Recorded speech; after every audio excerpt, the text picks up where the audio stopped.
Hello, back to do another video. Um, but tonight I'm gonna do on Matthew 13. If you go to Matthew 13, it's the parables of the kingdom, and there's seven parables in Matthew 13, and they're all parables of the kingdom, and they all say the same thing, but in different ways. And I'm gonna go through each of them and explain to you how they all mean the same thing. And I'll go ahead and give you a heads up to help you understand the parable of the kingdom, the parables of the kingdom. Everything, the kingdom looks big. The kingdom looks big, but in reality, it's not as big as it looks. So, before Matthew 13, Jesus didn't speak in parables. But at Matthew 13, he started speaking in parables. And the reason he did that was everything he did prior, he did to fulfill the prophecies of the Messiah, if you will. Like, basically, everything he did before then, before here, the Pharisees and the Sadducees and all the people should have known who he was. They should have known by the things he did that he was the Messiah. So at this point, he starts speaking in parables to so people think the parables, he spoke in parables so the people can understand it better, but actually it was the opposite. Because like I said, at this time he's going to speak in parables from now on, because the secrets of the kingdom isn't given to everyone, as Jesus says, because they ask Jesus why he speaks in parables, and he says, because unto you it is given, unto them it isn't. Because they denied the truth. They should have known who he was. But let's get to the parables. Like I said, they're all going to represent that the kingdom looks big, but in reality, it's not as big. Kind of like the many are called, but few are chosen. There's a many. The many looks big, but when he comes back, it's gonna be a little smaller than you thought. So the first, and if you go to the very last parable of 13, it is the parable of the dragnet. I'll go ahead and read it real quick. They're all pretty small parables, really. The dragnet. Let me find it here. Again, the kingdom of heaven is likened unto a net that was cast into the sea and gathered every kind, which when it was full, they drew to the shore and sat down and gathered the good into vessels, but cast the bad away. So shall it be at the end of the world. The angels shall come forth and serve the wicked from among the just, and shall cast them into the furnace of fire. There will be wailing and gnashing of teeth. Have you understood these things? So it gives us an idea. That parable gives us an idea. When they pulled up the net originally, they had all these fish with all different kinds of fish in it, and the net was full and big, right? And but until the fishermen pulled it up on the shore, and they started choosing the good fish from the bad fish. So they threw back the bad ones. So the catch really wasn't as big as it looked, because at the end they threw out probably half of the fish and only kept the good ones. So that's a parable of the kingdom, saying that many are called, few are chosen, that the church looks big, which it is, but not all are of God. You know what I mean? That there's a big church, but when they come, like I said, when the reapers come, at the end, they're going to separate. So then like I said, that was the very last parable. And that last parable gives you the most clues of the six above it. That happens a lot in the Bible. You ever notice, like in Revelations, it says it'll give you this long, story or whatever, and then it says, "Those of you who have an ear, let him hear. Those of you eyes to see, let him see." But he tells it at the end of the story. He should have. I wish he had told you at the beginning, so be like, "Oh, let me listen real quick." So you got to go back and read it, but right. So the next parable. Well, we're actually going to go back to the very first one because we jumped to the very end one. But the very first one is kind of a simple, basic one about the sower, the seed. I think everybody's ever heard it, where it says that the field is the world, and the seed is the word. All the seeds are the same; it's the word. But the seed falls upon different types of soil, different people. The word's the same, but it falls on different people. So the soil represents different type of people, and there's 4 different soils.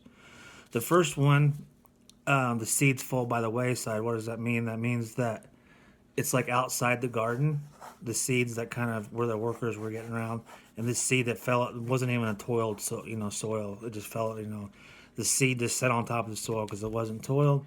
It was on the wayside, and in the parable it says that the birds of the air came and ate the seed. That's important because the bird is spoken of a few times in these parables. And remember that the bird comes and steals the word. Okay? So the second one was where it fell on rocky soil, sprung up quick. The sun got it, burned it up. The third one was it fell on thorny soil to where the seed, the plant sprung up, and then it was in the thorns, so it got choked out. But then the final soil, where the word falls on good soil, and that seed produces a fold of an increase of 30 to 60 to 100%. And those 4 soils, like I said, represent 4 people. And those 4 soils all are in the church. Because it said that the field is the world. And so all these people are in the church. Let me read my notes real quick. Like I said, these parables are all the same with different ways of speaking about, being big and small. All right. So then the next parable that Jesus tells them is the wheat and the tares. I'm not even going to need to read this one because it's pretty basic. But basically, a man planted the field again, the world, planted seed, the good seed. God planted the seed, and then when the seed sprung up, they realized that there was tares, which is basically like weeds that look just like wheat, but they're not wheat. But you can't tell them You can't tell the two apart until the wheat actually springs up, the fruit springs up, and then you realize that they call it a tare. It's not a real wheat.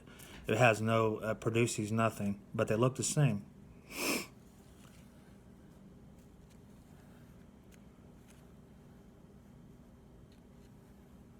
Oh, and sometimes the tares is called the bastard wheat because it doesn't produce any yield. It's just taking up space. So therefore, again, this parable, the field is the world, and if you were to drive by this field, you'd be like, "Oh man, look that guy's gonna have a good harvest. It's all full." But what you don't realize is that there's tares in there. Those 3 other soils are mixed in to the world, so the field looks full and ready, for a good harvest, but when the reaper comes, he has to take out the tares, and he binds the tares up at the end. When the reapers come, binds the tares up, the weeds, and throws them in the fire, and then binds up the wheat, which is the good fruit. Excuse me. The next parable is the parable of the mustard seed. Go ahead and read it real quick. Again, it's pretty small.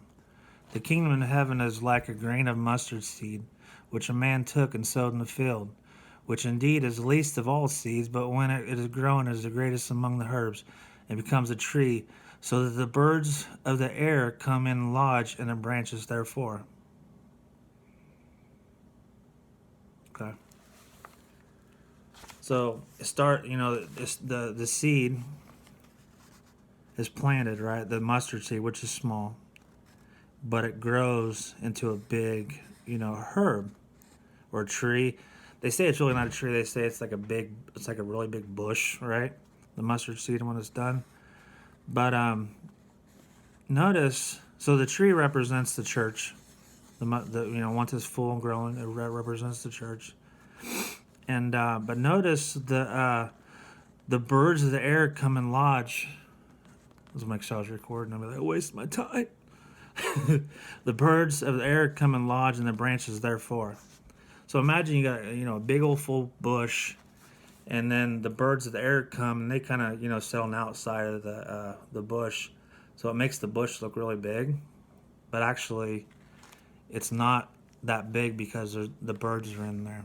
Remember, the birds in the beginning of the parable, the birds were one that came and ate up the word. They come and destroy the word. The birds do. So that parable, the mustard seed, the bush is the church, the chosen, but the birds come and nest in it and make it look bigger. But the birds are actually in there trying to destroy the word.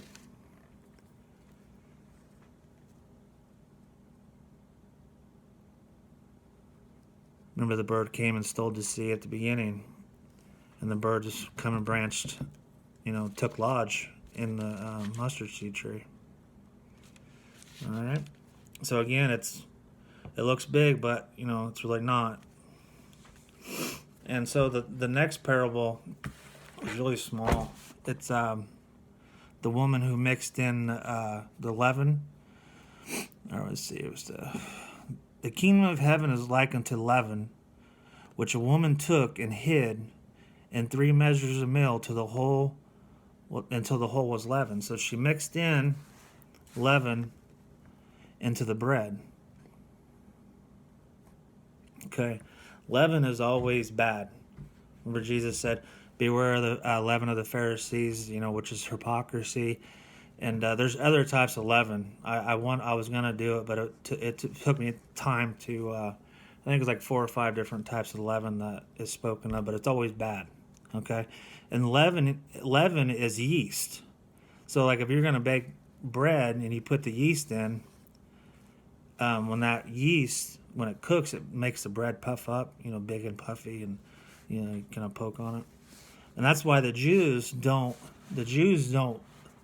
eat leaven, yeast, because they don't want anything bad in their food, or they don't want any lies in their truth. They want to mix lies with the truth. Okay, so let me read my notes here. So also, notice it says the woman. There's in the Bible, there's 2 types of woman. There's the woman and there's the bride. The woman always represents the harlot, and then you got the bride. So obviously the woman is evil, and she's mixing in the leaven, the yeast, into the word, into the church, so the yeast makes the bread look big, but it's not all bread. A lot of it's hot air. So the kingdom of heaven looks big, but it's not all bread.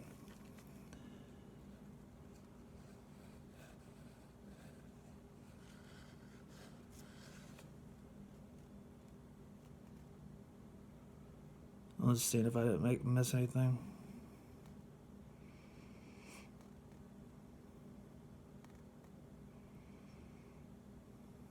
Okay, yeah, I think I got everything for that one.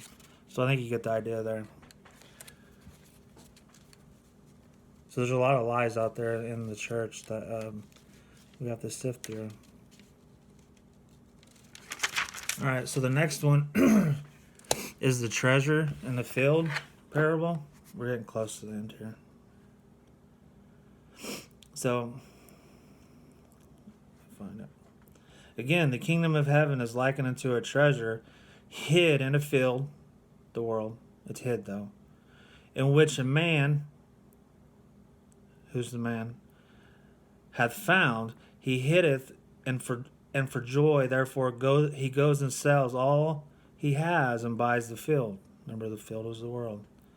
Again, okay, it goes into a different parable. So that's it. That's that parable, and it's so you have a treasure hidden in the world, the field. Remember, the field is the world, and there's treasures hidden throughout the world.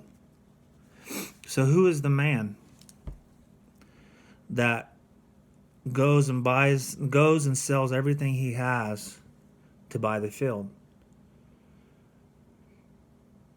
So the man is Jesus. He paid for us by dying on the cross. So he basically, everybody is paid for. The whole world, his sacrifice was sufficient for the whole world. Okay, but not all the world accepts him. So Jesus seen people in the treasures in the world that he wanted.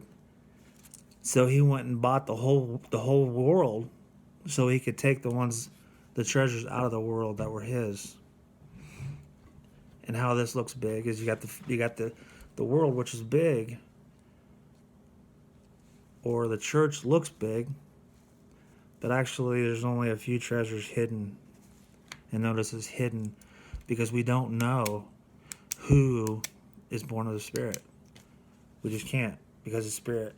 Jesus said the Spirit goes like the wind. We don't know. We won't know till the end, till the harvest, who is wheat and who is tares.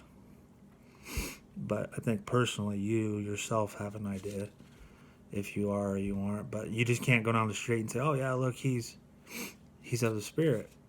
But actually, we can't.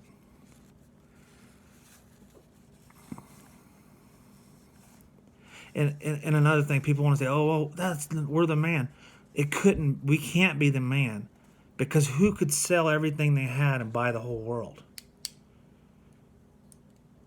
Because it said he bought the field, which represents the world. So it's not the man. It's definitely Jesus. And the treasure, if you're in Jesus, you're that treasure hidden in the world. So what's the next one?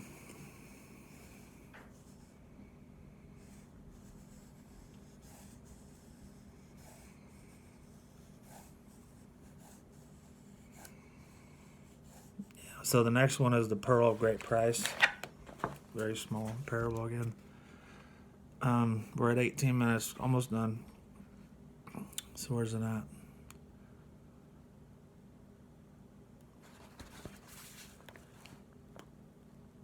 Okay, again, the kingdom of heaven is likened to a merchant man. Who's the man? Jesus, right? Again, the kingdom of heaven is likened to a merchant man seeking goodly pearls, who, when he found one of great price, went and sold all he had and bought it. There's many pearls in the world. There's many pearls in the church. There's many people that do good, But there's only one of great price.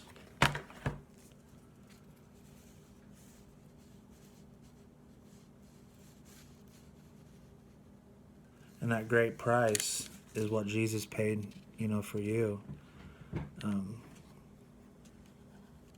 So again, there's many pearls in the church, which represents all of them, but there's only a few that are of great price, and that great price is, if you're covered by the blood, that was the sacrifice.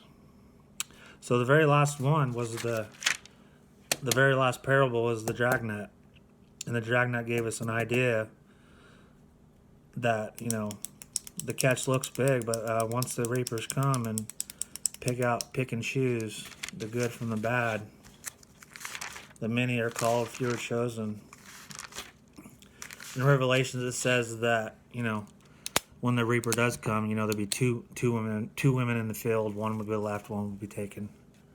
That represents the called and chosen. Let's see. I don't know. I'm trying to see if there's anything that comes to me.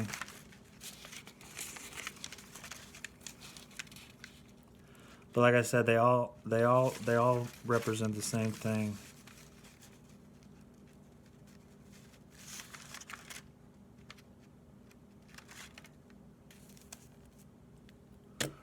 All right, well, I think that's going to be it. Y'all have a good day now.